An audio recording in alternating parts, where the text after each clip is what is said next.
This is the Sol Series Vapor Barrier. Its innovative design provides an airtight seal when paired with the U Technology roughen plates.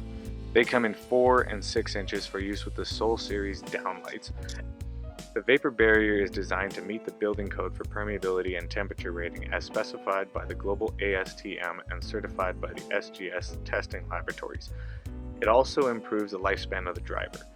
An install may need vapor barrier for things like spray foam insulation, installs in an attic or damp locations, or to meet building code.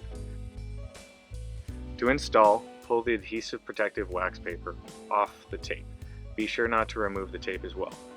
Apply the tape side of the vapor barrier to the clean, dry, room temperature roughen plate. Once the adhesive has had time to set, install the roughen plate into the desired location. It can be installed into a roughen plate that is already hung up.